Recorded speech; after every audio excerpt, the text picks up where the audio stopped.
Welcome back, everybody. We are still buzzing with that unbelievable test match at Gabba and the series win by India.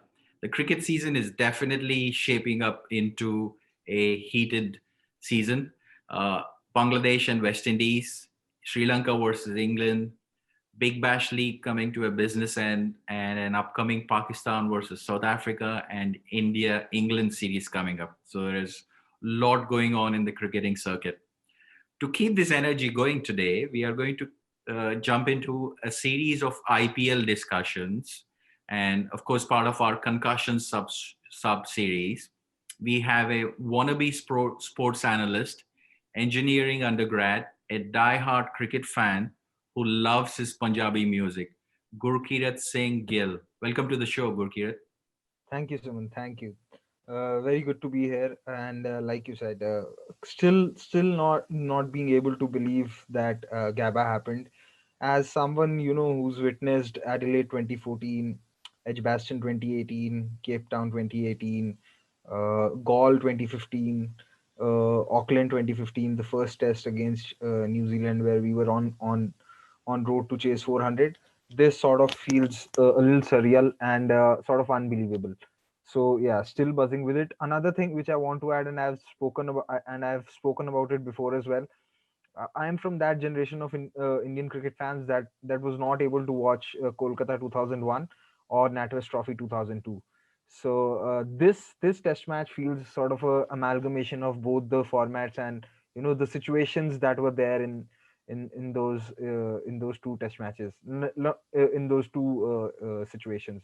So yeah, still buzzing with it, and there's still a touch of unbelievable still a touch of unbelievable to it. Like, you still don't feel that it has actually happened, considering the team that was there.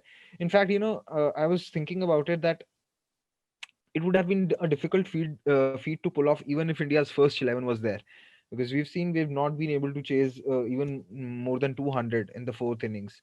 So to do that with a team as young as this and as inexperienced as this makes it all the more surreal. Very special, absolutely special. And I'm sure we'll talk for it for a long, long period of time to come. Okay, so let's jump right into a little bit of knowing about you so that our viewers know. You've featured in NDTV, you've been associated with Delhi Capitals. Talk to us how this all happened and what is the feeling when you get associated with the Delhi Capitals or an IPL team. Give us a flavor of that. So like any average young boy who lives in India, there was this initial dream or initial thought that I want to play cricket, right? When you're 10 years old, you see Sachin bat, you see Sehwag bat, you see all the other stalwarts bat, and you feel, yeah, this is something that I want to do.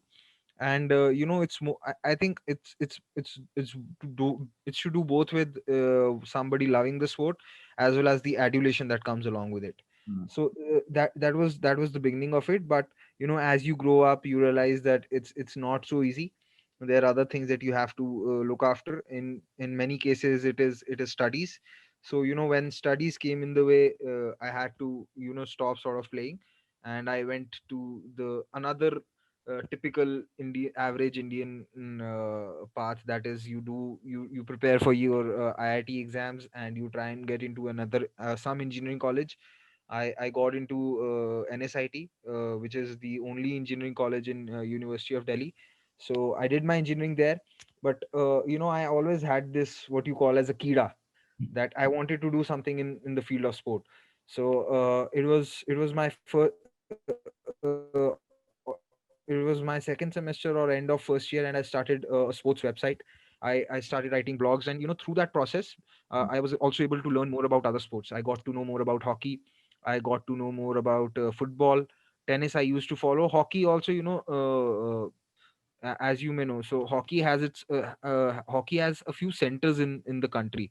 Mm. There is Haryana, there's Punjab, there's Maharashtra, there's Karnataka. So I had my grandfather who used to watch hockey a lot. So I got some of it from there. And once I started working in this field, so having my own website, I got more and more aware. And but after that, I stopped working. I stopped that website for three and a half years, Then I started working in a football league. It was a amateur and a semi-professional football league. Did that for a year. Then I got an opportunity to work in the sports digital media space, where I was able to cover the Hockey World Cup in Bhubaneswar 2018. It's been, it doesn't get that much credit, but it's been one of the best organized events that India has had. Considering the whole atmosphere that was there, and how much the crowd could connect with the players. There was a fan village, so that is also one experience that will stay with me for a lifetime. And then I started working with Delhi Capitals, looking after their social media in 2019 IPL, and that was another experience on its whole. And that is how things started falling into place. There was no particular plan that I will come on NDTV someday, or I will do podcast or something. It was just that I kept doing what I loved, and things started falling into place. It's like how they say that where there's a will there's a way. So I always had the will to do sport and talk sport and do something which helps me fulfill my passion. And opportunities came along. It's not that I figured out something, I reached out to somewhere, or no, nothing of that sort. It's just that God has been kind in that aspect. And yeah, people have loved what I speak and how I analyze the game, and that is what it is so far. Very good. Thanks for sharing. So switching gears a little bit, Gurkirat, Delhi Capitals retained 19 of their players in the recent release and retention. 10 of them are released, and all most of the 10 people who were released were overseas or international. Reactions, any surprising changes?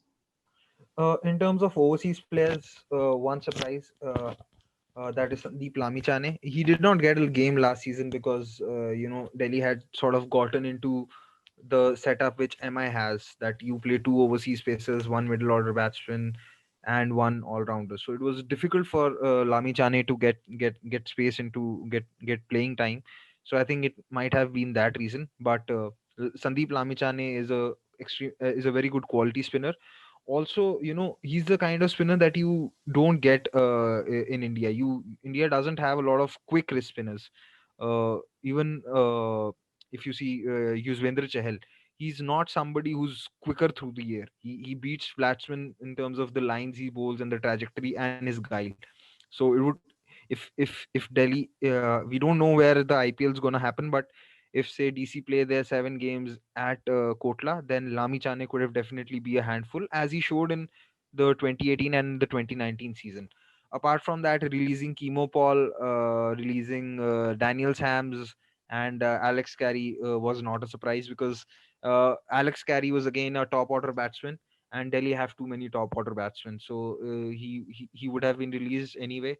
Chemo Paul didn't get a game, and I think since they have chosen to keep Chris Wokes, they think they already have a backup for a Notji or a Rabata who also offers a batting option.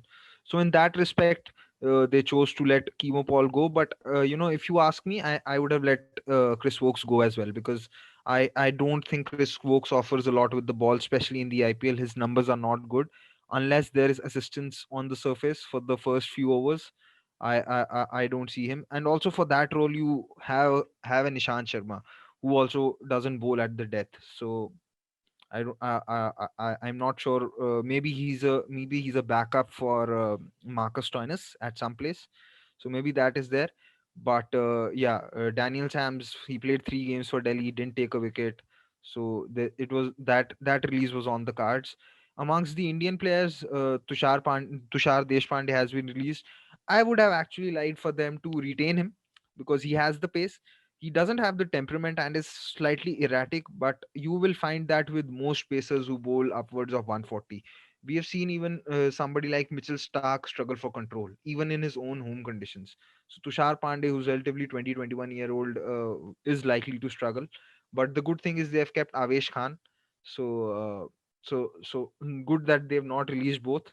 So I think come the auction, they would look to buy one Indian pacer, and the three players overseas players that they are going to buy, I think, is one is definitely going to be a middle order sort of a finisher, who could bat a little, who could bowl a little bit, and one could be an overseas spinner, and it would be interesting who they go for. But not a lot of surprise. Maybe another surprise, another thing which I thought they could have done is release Ajinkya Rahane, because if you're going to play both Ajinkya Rahane and Shreyas Iyer, you have two anchors, right? Because you've Prithvi Shaw at the top and Shikhar Dhawan, who are going to start fast. But then at number 3 and number 4, you can't have two slow starters. And as we saw in that game against SRH in the qualifier 2, if Delhi get a good start, they are not going to use Ajinkya Rahane. So you don't want to waste a player in, or you don't want to have a player whose usage is limited, right?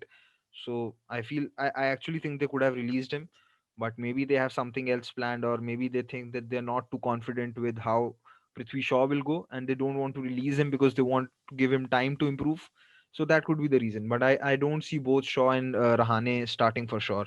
I see this time Lalit Yadav starting for Delhi. He's had a very good Syed Mushtaq Ali tournament, and he's shown that he could actually start hitting from ball one. Also bowls a little bit of off spin. So yeah, could be a good prospect. Yeah, it's promising, especially hearing like Lalit Yadav and names like that, because that's what IPL is all about. Yes, there are international overseas players, but if we start breeding local talent, and we have seen that in the Aussie tour, what it reaps. So looking forward for 2020. Purval? Yeah. So, Gurkrit, the next question, what I have from my side and the group is like, there are a few comments made by ex players, one of the comments which came from Deep Das Gupta saying that they have released all they have released and all everything is good in the team. So, what are your thoughts on that? We are talking in terms of Delhi Capitals, right? Yeah, yeah. Yes. So So, no major surprises in terms of releases. Like I said, they could have probably retained Sandeep Lamichane, but they think they already have enough spin options in Ashwin, Akshar, and Mishra. Probably they'll look to buy another uncapped Indian spinner, and I think that would be enough. Or they could probably go for a Moin Ali, maybe, or another Rashid if he comes up in the auction. You never know. okay. And the next question, what I wanted to ask is that, Eric Scary said that it's not surprised. The Parthi Patel cryptic tweet about RCB. So how does it work in IPL? Does player know that they are going to be not retained or they are going to be released or something like that? So if you want to throw some light on that part as well.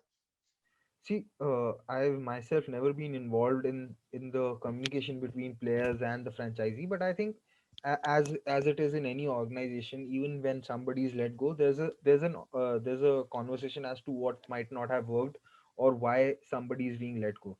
So, like you said, Alex Carey mentioned that he knew that it's not a surprise. I think in case of Parthiv Patel, it could have been that he's not happy, maybe in the sense that RCB did not acknowledge that he had done well for RCB in the 2018 season, and he didn't get a game in 2019. And when he got retired, he probably thought that there would be something posted by RCB praising his contribution. So I think there's something to do with that as well, and there's some saltiness. But these are the things which you could, from the outside, you can never fully know. So maybe it's not right to speculate. Okay. So, see, Delhi Capital has been coming to IPL trophy pretty close, but again they have not won the IPL. So, how do you feel? Do you get trolled by your friends and colleagues, and why do you still support Delhi Capital only right now and not any other team? Why so much passion about to support Delhi Capital only? So, see, the one thing I've always felt is that when it comes to supporting or showing a loyalty towards any team, whether we be supporting a football club or supporting a particular tennis player or supporting an IPL team, it's about loyalty, and it's about having that connect that you have with your family. Obviously, no family is 100% perfect. There are faults over there, and you know the faults which are there, and you also feel frustrated, you also feel angry, you feel disappointed, but at the end of the day you still go back to them. I think that is the connection that one has with the team or a sports person or a player that you support. So that is the reason for me sticking with Delhi Capitals throughout these years. And why I started supporting them is that I'm basically from Delhi. I've been born and brought up here. I've done my engineering here. I sort of know every nook and corner of the city. There are so many memories attached to it that I feel that if there's a team from my city which also had players who were from my city and I like them, say Gautam Gambhir, Virender Sehwag, Shikhar Dhawan was there. Then there was AB de Villiers, Dinesh Karthik, Glenn McGrath, Mohammad Asif. So these were the players that were there in the first season. So once you started supporting that team, and like I said, it's a bond that stays forever. Like it's very similar to how I support even Roger Federer when he used to play Roland Garros. You sort of knew that it was inevitable that he will lose to somebody, and it would hurt the most whenever he lose to Rafael Nadal. But come the next Roland Garros, you still hoped that he would somehow pull something off and win the Roland Garros. So that is the sort of connect that you have with whichever team you support or a player you support. Okay. So obviously Delhi Capital has left with somewhere around 13 crores in their purse. All right.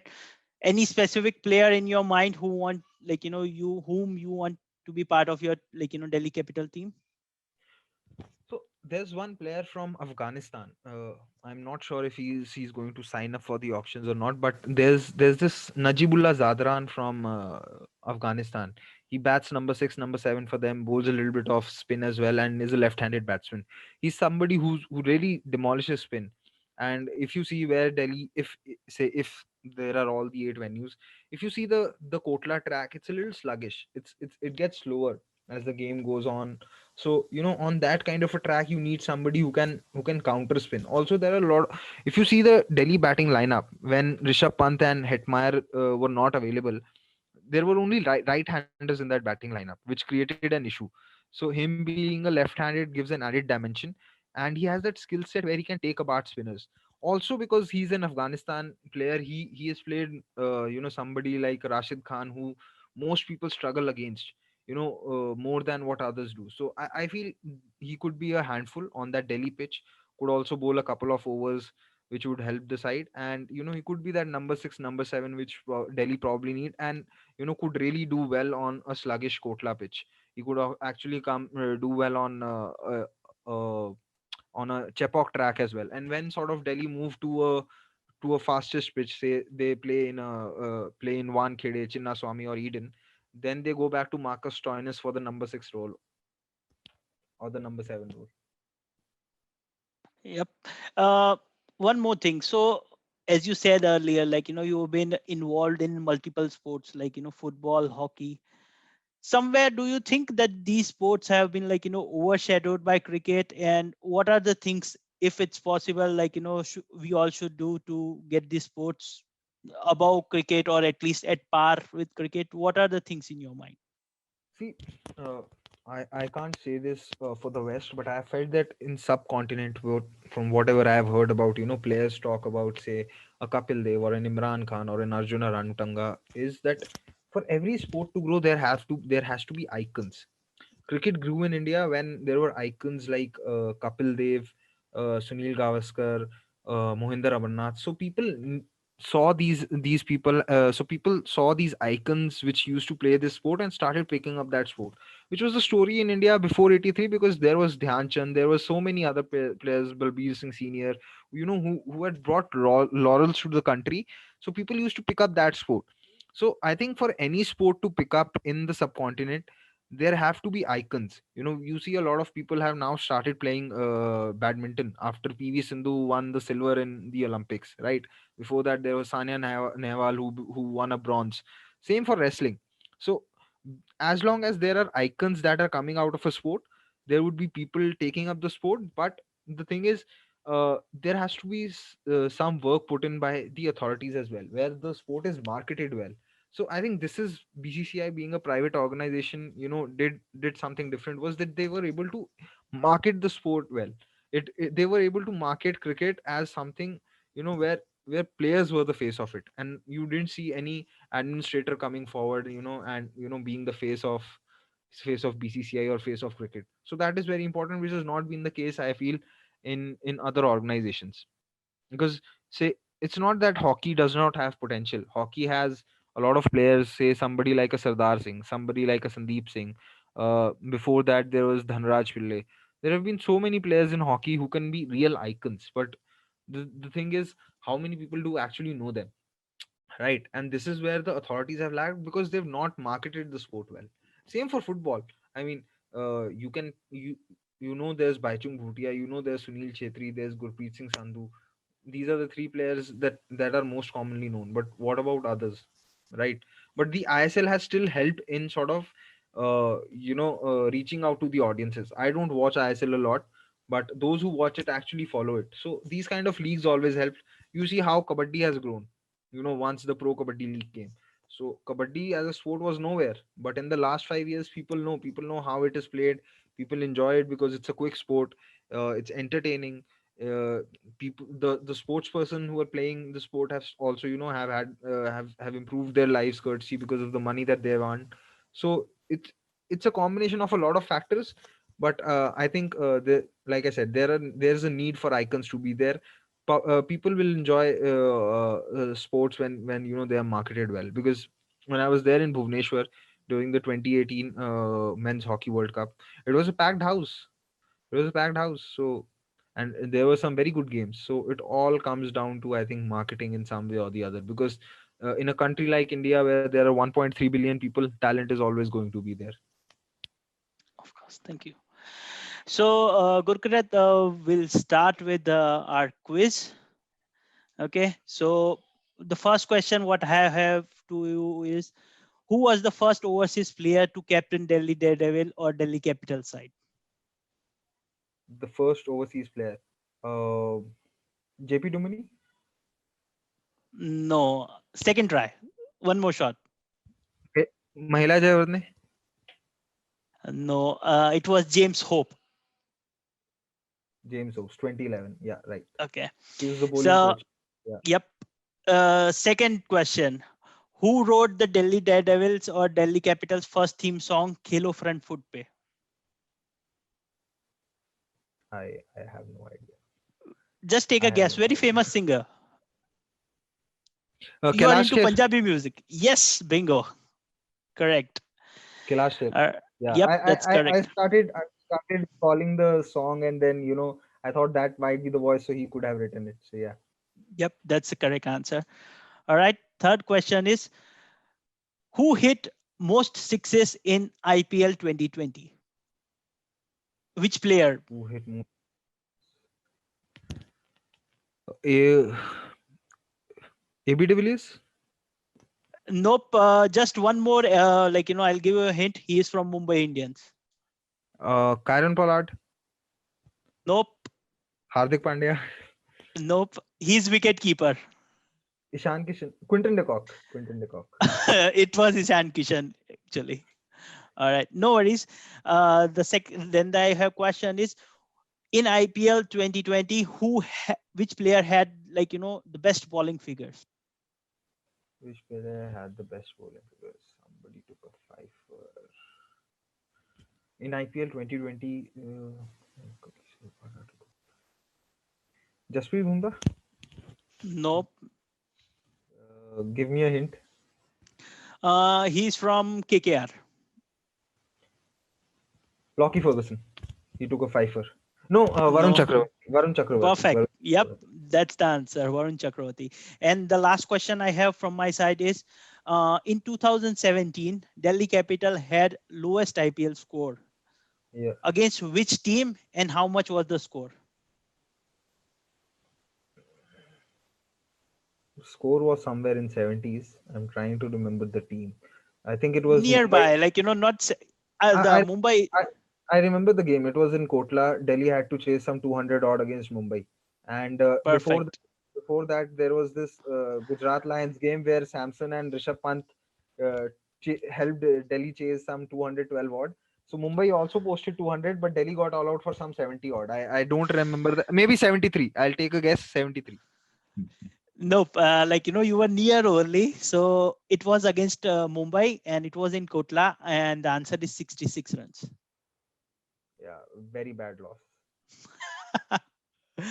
So that's all from my side. Excellent.